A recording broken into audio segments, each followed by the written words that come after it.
LJA glitch, but there really isn't any benefit to it in the HD version. Yeah. It really only has use when combined with EMS because you need to do some human Twilight nonsense to actually get to Kakariko. And I can't turn human and Twilight without the Master Sword. Yeah, so this is the most exciting part of the run, rolling all the way across Hyrule Field, which means we have time for donations. Excellent. We have Felt Salamander giving $50 and saying, waited all night to donate during Twilight Princess. Always amazing to see how much developers fix the games, only to have speedrunners find new glitches all over again. Best of luck, Fino. We have $250 from Anonymous saying, oh. What's raining? We have $25 from Anonymous saying, starting medical school in 25 days with a goal to work with Doctors Without Borders.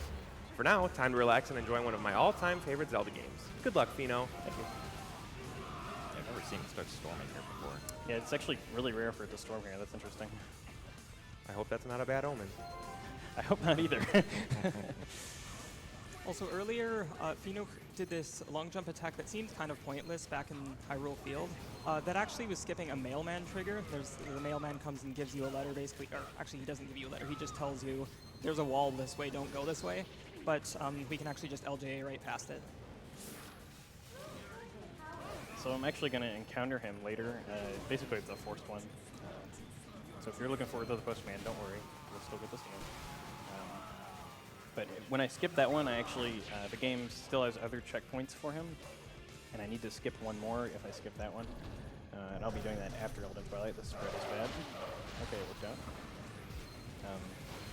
But yeah, if I had missed it, it wouldn't have been a huge deal because basically it kind of stacks. The more times I have to skip him, the less time it saves.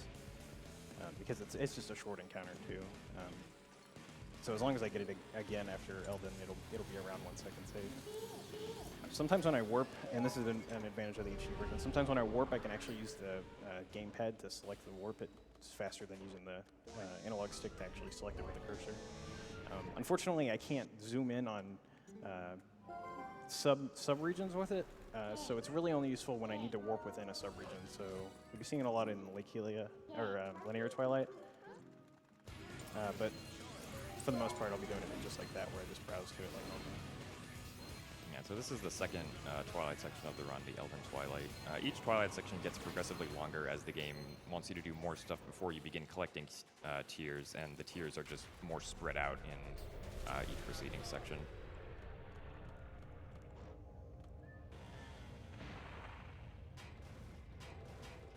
Austin Poe 12 gives $150 and says, keep up the great work, SGDQ, and good luck on all the runs. Thank you.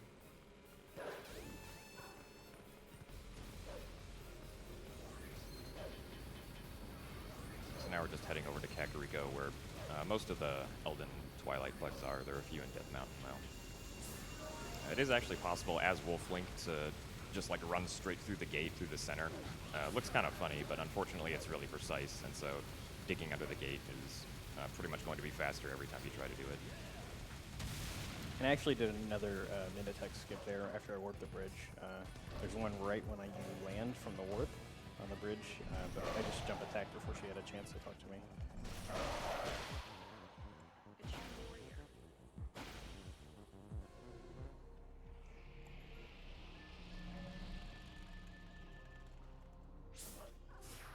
Here we have another Twilight. Again, quite different. They changed. They didn't change any bug locations, but they actually cut some out, and then there's something else I don't remember. So in the original version here, you are supposed to go to the graveyard and do a well clip.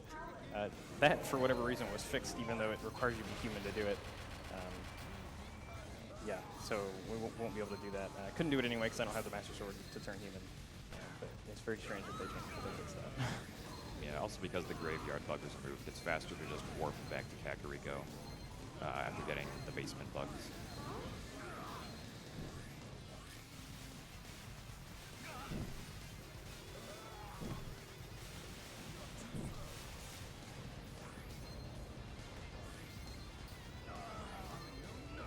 We have $50 from Mo, saying, love the marathon, love the VODs, love the prizes, but kill the animals.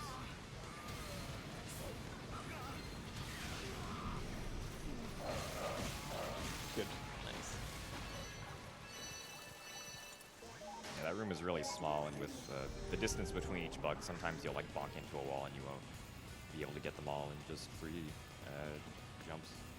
And the bugs also like to just run around a lot, so sometimes you'll jump at them, but you'll just miss them entirely. Yeah, they're very sneaky. So I didn't get the graveyard bug. It's not there. I'm actually going to skip the one in the inn, or the Malamart there, because it's not there either.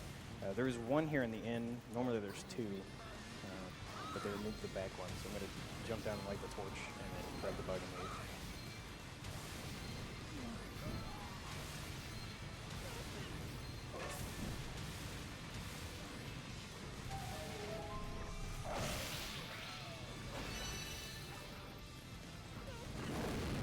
I can save a little bit of time by actually skipping those climbing animations, but if I don't jump the right way, I'll actually just jump straight down.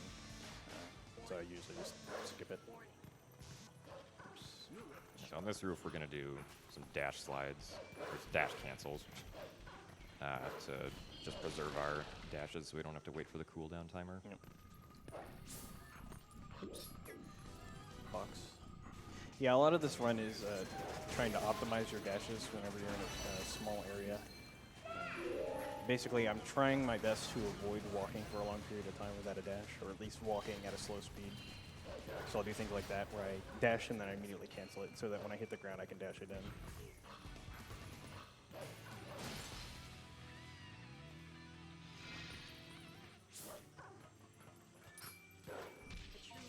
He's gonna go up. That's fine.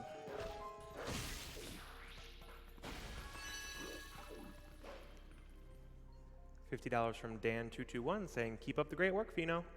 Thank you. Yeah, so we're jump attacking that bug because a jump attack as Wolf Link will actually give you a higher speed than simply running on ground if the enemy is far enough away or high enough. In the original version, there's actually a way to skip this this whole section with the bomb house entirely, but it doesn't require transforming into human, but it's only really consistent as human, and so we just don't do it in TPHD. Yeah. It is possible to do the jump as a wolf, but I've grinded it for like 2 hours and only gotten it one time, so it's not really RTA viable at all without a better setup. Yeah, it only saves like, what, 15, 20 seconds or so. Yeah, it's something like that. Yeah, this run is pretty long at nearly 4 hours, so in the grand scheme of things, 15 seconds usually doesn't make that big of a difference. And the bug in the pier is also gone, so just go straight up Death Mountain Trail now.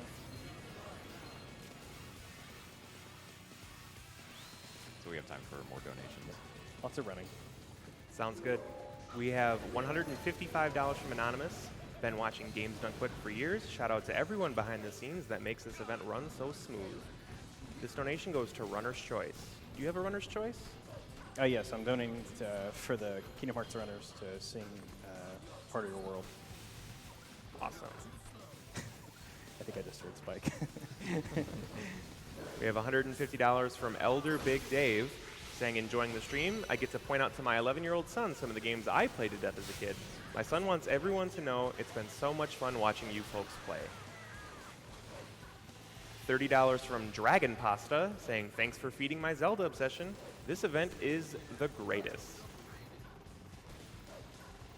$50 from Clockwork133 saying, longtime viewer, first-time donor.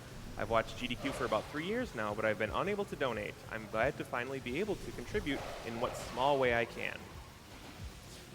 So I was trying to kill those four as fast as possible because there's a steam cycle when you load this part of the crater that I was trying to beat, but unfortunately that one inside the barrier just completely ignored me, so I don't think I'm going to make it. We'll see.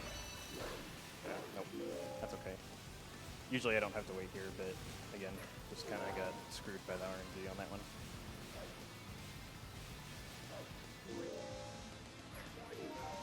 One last bug. The bottom of the hot spring here. Yeah, he's the biggest pain though. See, what a guy. Come here. There we go.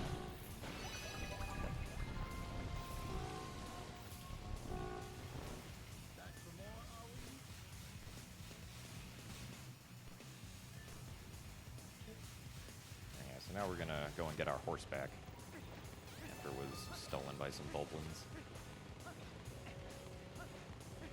You know, we have a donation asking you a question. It says $50 from Shadow Nuck saying, so last time I asked my then 18-month-old son if we should save or kill the animals, he ended up siding with kill the animals. But I just assumed he didn't know what he was talking about. This time, at 2 years old, his response was kill, kill, kill. Should I be worried? No, he's fine. $150 from Philip J. Fry saying, shut up and take my money and save the animals.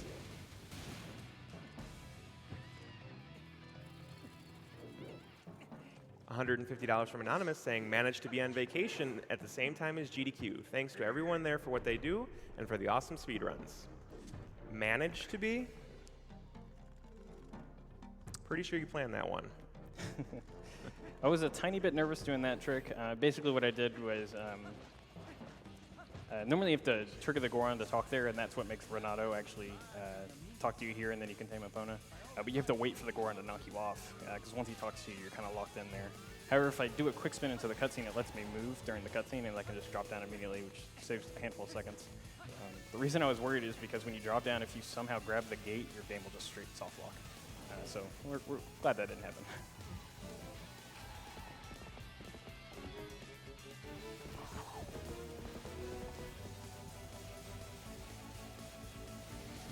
Yeah, so now Epona's mad that some Volans are trying to take control of her.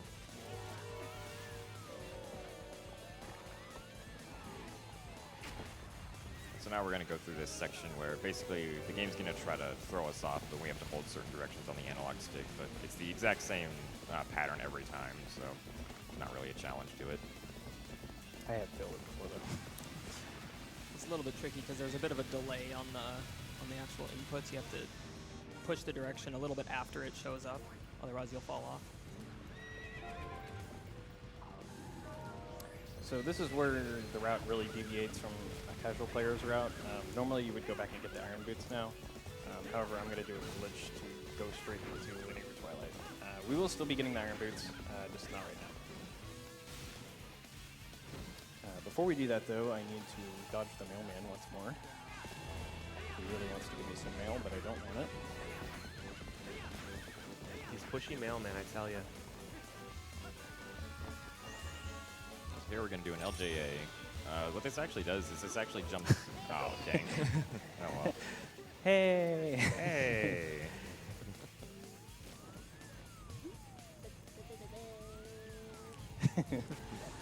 At least it's entertaining. Yeah. Yeah, for that, if that skip was successful, Fino actually would have jumped into a trigger that would have disabled the mailman, not just simply jumped over the mailman trigger.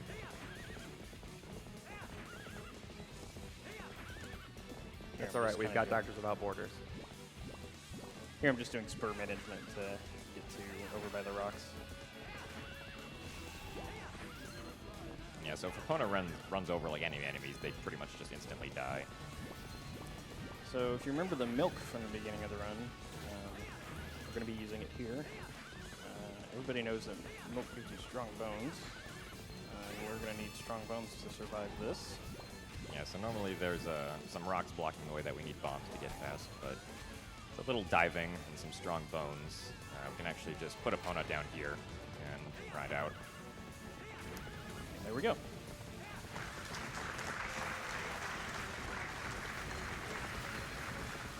Yeah, so now we're riding out to an air trigger that's actually right under the Linear Twilight cutscene area, and we'll just get teleported up there. There are two kinds of triggers in this game, ground triggers and air triggers. Ground triggers obviously only exist on the ground, but air triggers exist infinitely upwards and downwards, so even if you're under the map, you can still trigger them.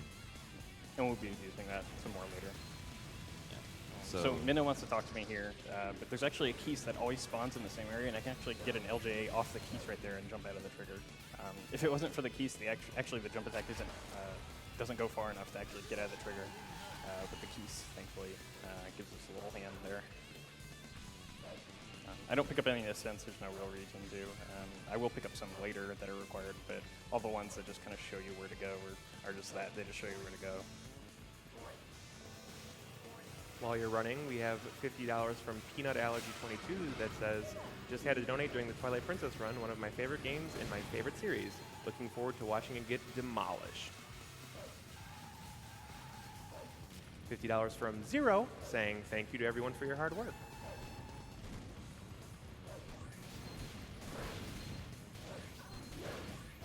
$50 from Bismarck189. There's not a more worthy cause than donating $50 to an organization that saves lives. That and making sure the whole world knows that Eris's name will be I'm Gonna Die. So yeah, way earlier in the run, if you were here, you may have noticed that we mentioned a technique known as brake sliding. And unfortunately, we don't get to see that in runs because it's actually a really sort of precise task technique that allows you to sort of like moonwalk backwards. But it actually saves time because if you were here earlier for the explanation of speed, you'll know that when Link travels up a slope geometry, his speed gets reduced quite a bit. But when he's traveling down slope geometry or on flat ground, the speed isn't really reduced at all. But if you do a brake slide and moonwalk backwards up a slope, you'll actually get the speed that you would normally get if you were to go down the slope, which saves time literally anywhere you have to go up a slope in like a tool-assisted speed run. Still quite a bit more running, so feel free to go ahead on donations. We have $15 from Clash Tournaments Chibo saying, hi, Nightwing. Great to hear you on the mic and to see Tantalus on a run earlier. Smash is here to help cure the world. Putting my money towards naming Kate Sith Chibo. We need more Smash at SGDQ. I agree, and thank you, Chibo. We have $50 from Anonymous. Twilight Princess is my favorite Zelda game. I remember playing it when it first came out on the GameCube. I just had to donate for a good cause and a great game. $150 from MNM, saying Twilight Princess was the first game I saw a speedrun of, and I'm so excited to watch it live. Keep up everything you guys do, and good luck on the runs, Fino. Thank you. $50 from Grumpy Tiger. Shout out to everyone working behind the scenes to make SGDQ the amazing event it is. Amazing job. We have $50 from Becky R saying, hey, listen! You're all great, and keep up the amazing work. $50. Oh. Okay, so I talked to Fury there to trigger this fighting sequence, and if he shoots 3 arrows here, that'll be good. He can shoot up to 5. Basically, what I'm going to try to do here is, okay, I got bad luck. I'm going to try to trick his AI into flying low after I attack him, and I'm going to try to re-grab him. This RNG right now is not very good, though. Please fly down. No. Okay, well, this might still work. No, he didn't fly down. Okay, well, what I was trying to do there was jump before he actually tried to grab me, and then after he attacks, he will spin around, and it kind of just screws up his AI a little bit. That's okay, I didn't get it. This enemy easily dies to a charge attack. And then we have this long flight section, so more donations. We have $123.45 from Iran. I can count. $500 donation from Edward Von Stein.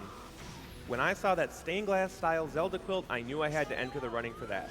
So here is some of that free money you all have been asking for earlier. And while Spanish might be the correct choice for Jedi Outcast, I have to put this towards my native tongue of German.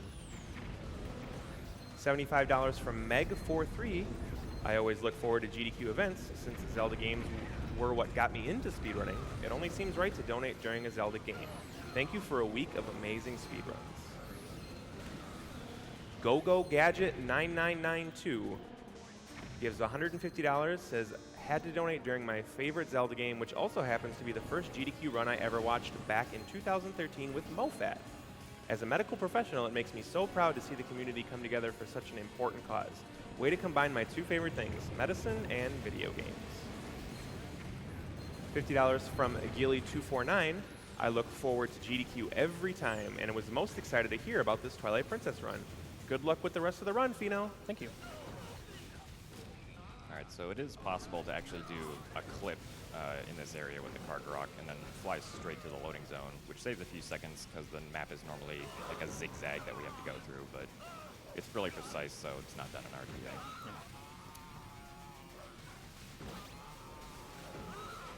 Yeah, the risk reward on that clip is very, very high.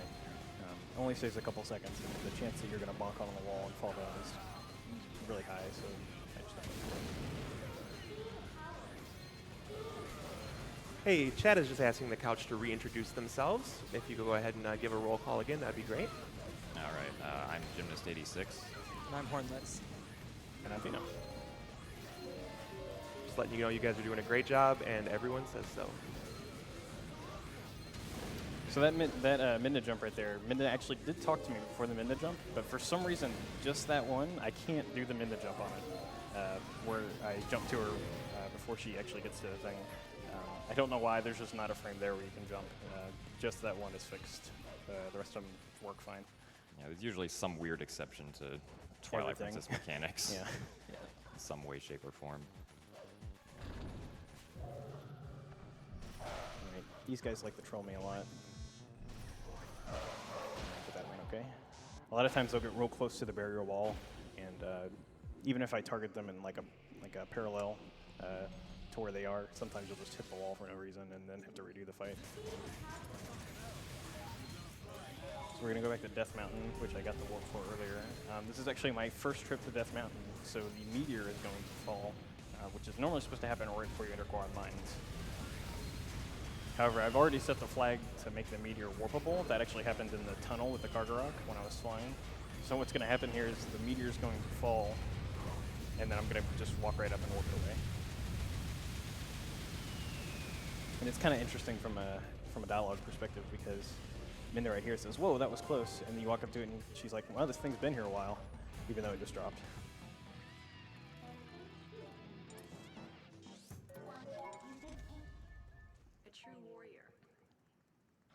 So that's going to thaw the domain, which I need to get the vessel. I'm going to do another minute tech skip here, and then walk into this cutscene. This cutscene's actually going to put me back in that minute trigger, so when it finishes, I'm going to jump out of it one more time.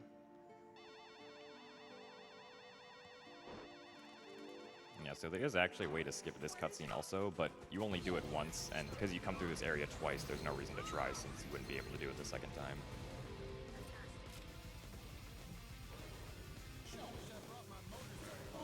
There we go.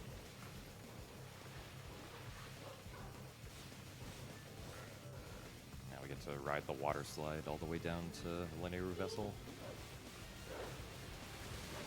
We have $51 from I Love Sea Man, one of my favorite runners tonight. Keep up the good work. Thank you. We have $25 from DJ Still Nappin'. I remember playing this game the day I got the brand new Wii. It took me forever. Great to see it destroyed in one sitting. Good luck, Fino. Thank you. Okay, here's the vessel. This is the last Twilight, thankfully.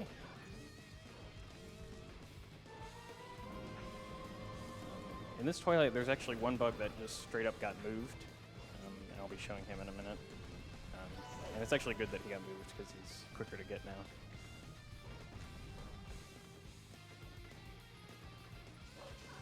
Yeah, so the Leneru bugs by far are the most dispersed. The one that's really out of the way is one in the castle town. Yeah, unfortunately that one was not removed, likely because they needed a sort of scripted way to make you get the Castle Town warp, which I need to get it anyway for the speedrun, so not a big deal, but yeah, I would have liked to see that one get chucked.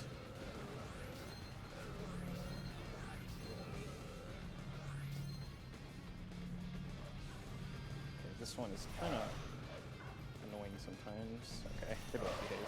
Sometimes that one in the back just ignores you when you run by him. Yeah, each of the Shadow Beasts sort of have like a region of their own that they can sort of like be notified that you're near them in. That's strange. So this is the bug that got moved. Oops, I didn't mean to do that. Okay, I guess we'll warp this way.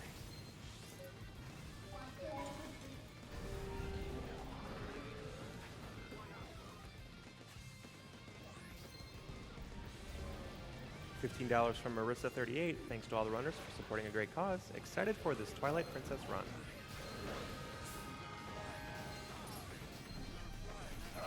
Oh, He's never dodged me before.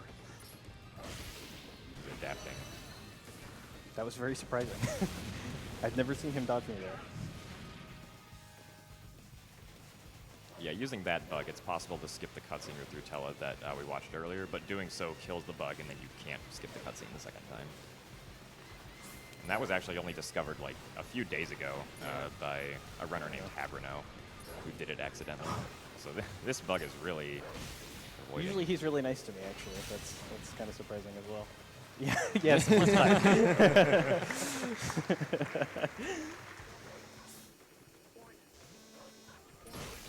In the SD version, there were actually 2 bugs right by those lily pads, and Yeah. those are really annoying. Yeah.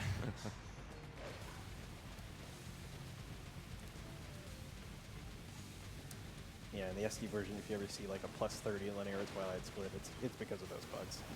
And if anyone's wondering what we're referring to when we say SD, it means the original version of Twilight Princess, which was produced in standard definition, unlike this one, which is in high definition.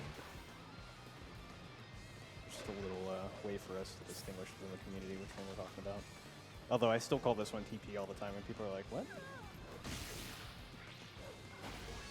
Because this is the superior TP.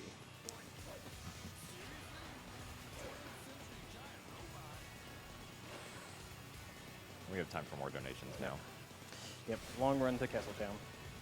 $50 from Knockbox saying, too many great runs. When am I supposed to sleep? Also, let's make sure we kill the animals.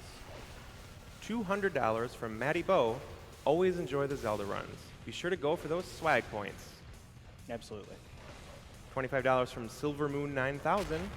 Big Zelda fan. Loved playing through Twilight Princess HD. Glad to see it at GDQ. Good luck.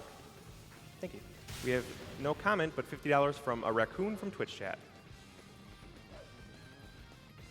We have $50 from Anonymous. I recently discovered GDQ and was excited to find out SGDQ was starting at the beginning of July. Thanks for the entertainment and what you all do. We have a $500 donation from Sithara. Long time.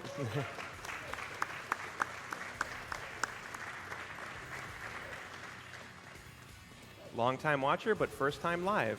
Love it so far. I had to donate during a Zelda game since it's one of my favorite game series ever. Money goes to Fino's Choice and hit. Hi,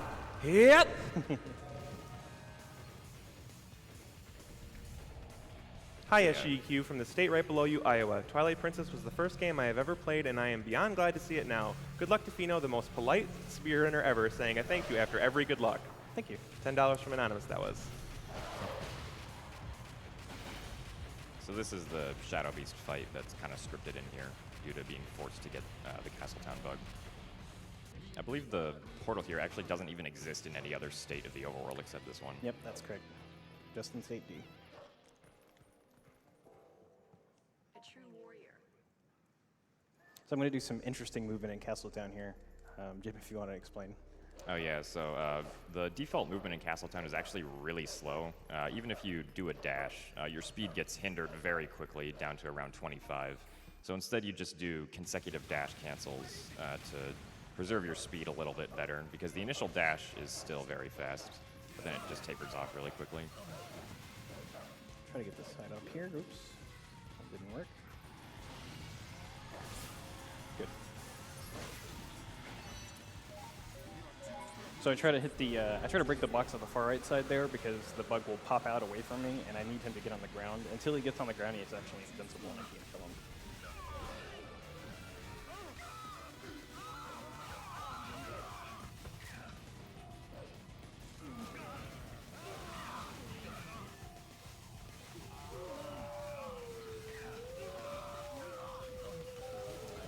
Nice vibrato.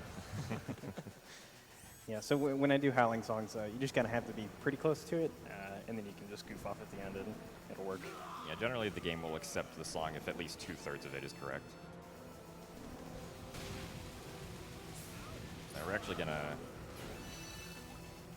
You don't skip that first one? Or is that the second one? Oh, no, it's only advantageous to skip the first one in the original version because of how the second one lines up. In this version, there is no second one because it was removed, so I just kill him immediately. While we're on this flight, we have $50 from Jobo Fett. Always a blast watching GDQs. Thanks to all the runners for showing us how games can be optimized and or broken. $25 from NMaster64. Hola, mi amigos. Tell Fino his fellow Onion Bros are rooting for him. Except for Kita, who's busy playing Sonic High School. Again. Thank you, Master.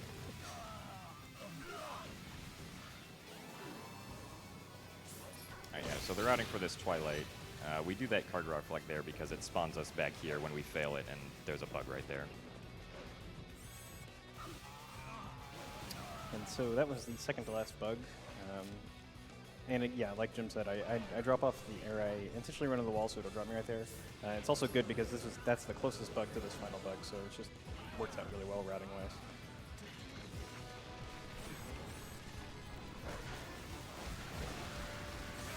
So there's some interesting strats you can do for this boss bug. So he's going to circle around Fino a few times. And when he finally charges at Fino, there's actually a way you can sort of stop the bug from sort of going away if you attack it at a specific time, and then attack it again to get on really fast. It's a little bit finicky though, because if the boss bug is too close to the platform you're standing on when you do the second jump attack to start attacking again, you'll kind of just, yeah, you'll grab on and then instantly fall back off, so you have to be careful of that.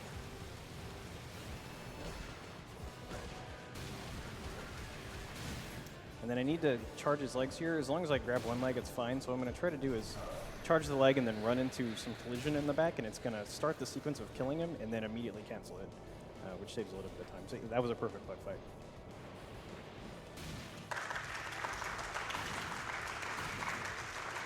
Camera. And that's it for the Twilights. Now comes the hardest part of the run. Yeah, this is the gauntlet. And we call this the gauntlet, or the death segment, just because it has basically the 3 hardest tricks in the run all back to back.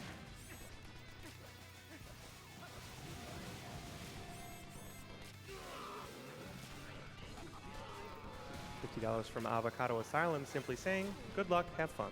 Thank you. $50 from Captain Smushy Face 78. Thank you to the runners for all your hard work. Keep it up, and good luck to Fino. Thank you. So this is the cannon I needed to take when I was talking earlier about how I needed 10 rupees. I have exactly 10, which is good. If I was short, because it is a little RNG dependent on how much I get, there's actually 20 on Fear's Roof here that I can grab with the Guild Boomerang. Wastes a little bit of time, but a good backup if I need it.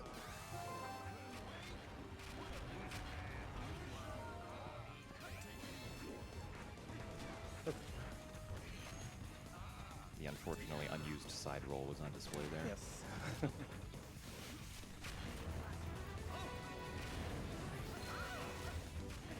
Alright, so thankfully now we have opponent tamed again, so we don't have to roll all the way across all these provinces.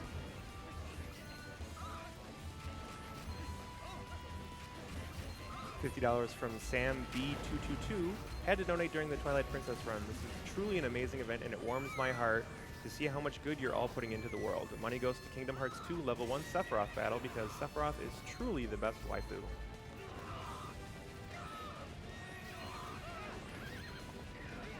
$50 from Joel B. Props to all the staff and runners for putting this event together. Lots of great runs so far, and so many yet to come. Okay, so I'm all set up to actually do the escort and get those armor. However, I don't have a bow, because I skipped Gorn Mines. So I need a way to beat King Bublin.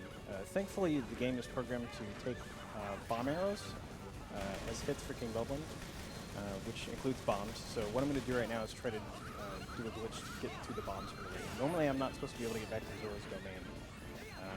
But by doing a very, very precise clip in this area... Oh, here's Postman, by the way.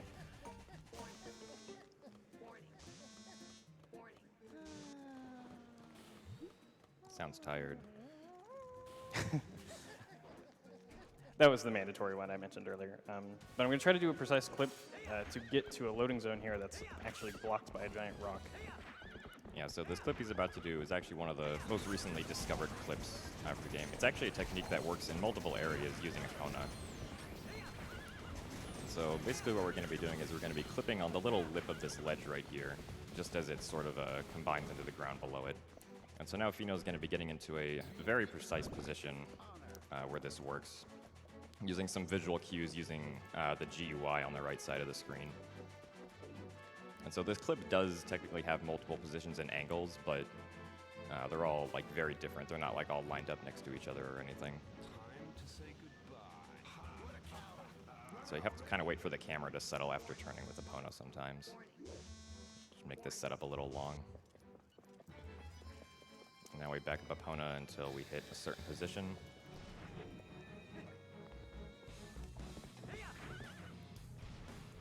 First All arrow. right, very nice. Got it.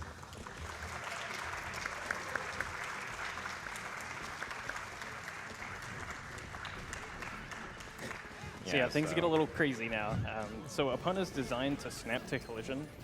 So as long as I ride her out of bounds over some collision, I will keep that height until I hit more collision. And I'm actually going to abuse that fact. Right now I'm going to get over an out of bounds area with collision and use it to raise my height. Right now I'm not high enough to actually hit the loading zone. So I'm going to come over here. Yeah, so thankfully this out of bounds area right here has collision. You can ride up with Epona. Snap in, please. She did not.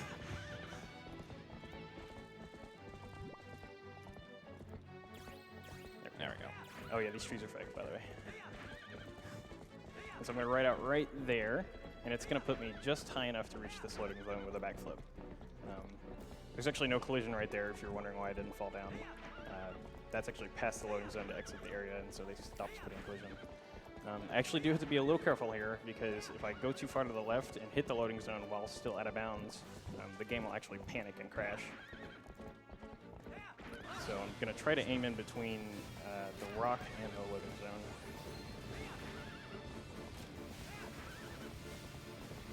And so normally there are rocks here that block your way because you're supposed to have bombs to deal with them. Okay, that's fine. I hit a little bit of collision there. I'm trying to be careful. There we go. There we go. Nice.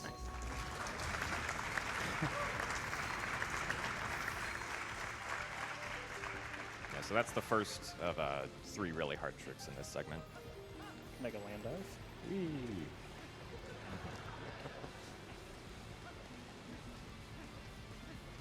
Yeah, if you do a dive and you hit land, you don't take any damage and you get a roll out of it, which is nice.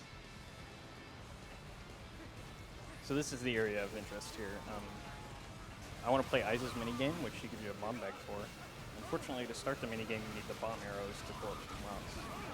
However, she straight up gives you the bomb bag to combine with your arrows, so I'm going to be using an interesting technique to blow up the rocks with that. First time we're going to do the Shadow Beast fight.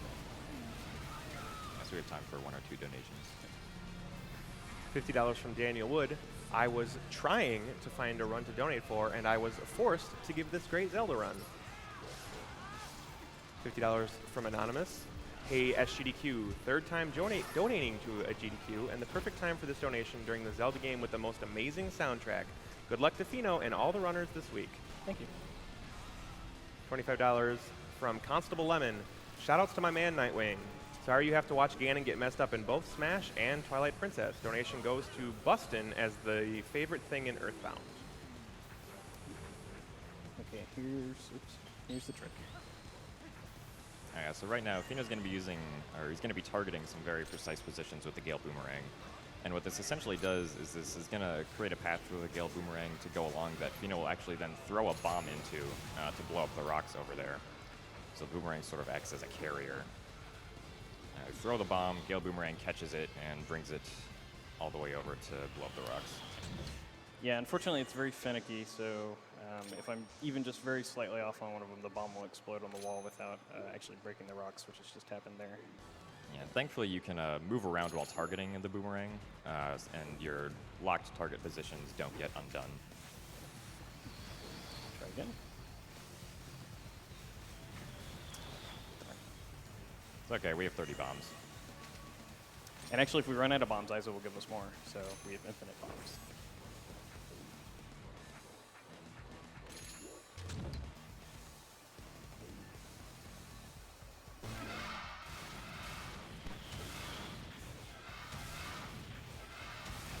There's one.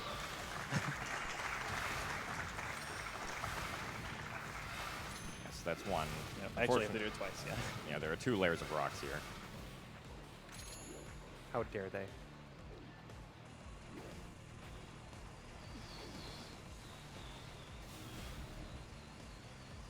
Oh, come on.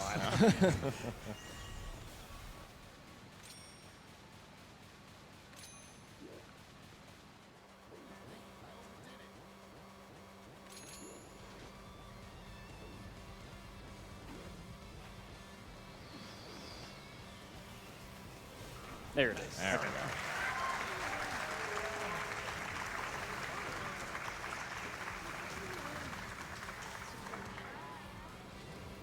Yeah, so there is a point later in the run where we have to get rid of all of our bombs anyway, so wasting bombs doesn't really affect anything here, except time. And if you notice, I actually have bomb arrows on my ZR, or R button rather. Have to check the controller. They're actually not permanent bomb arrows. They're only available during this mini game. So once I complete the mini game to get the bomb bag, I will use them, which is okay. They're not really used anywhere else. $25 from Anonymous saying, so glitch, many speed, much wow. Such fast.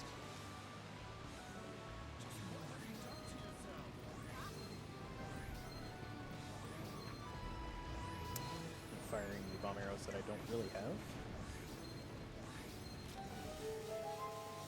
And now we can go down the river. She's going to drop a bunch of rupees. I really am only interested in getting 10, but anything extra is just more towards the 300 to fix the cannon later.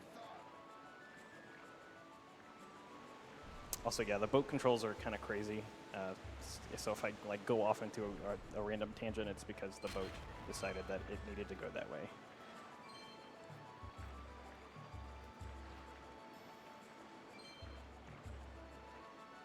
We have our previous runner of VVVVVV, Fiery Blizzard, donating $120. Hey guys, here is my money for the deaths on my run, plus Pheno's 20 goats time.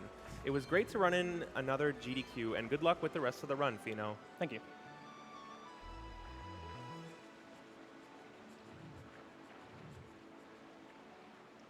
$50 from the guy from Florence. Always feels good to watch a Zelda game get sped run. Good luck and save the frames. Thank you. So that's it for the mini game. Just gotta ride down the waterfall here, and we will get the bomb bag.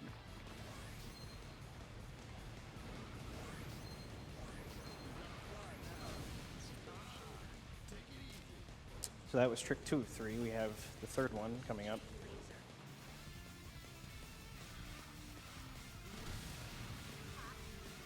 So I mentioned earlier that I can use the bombs to beat King Belden.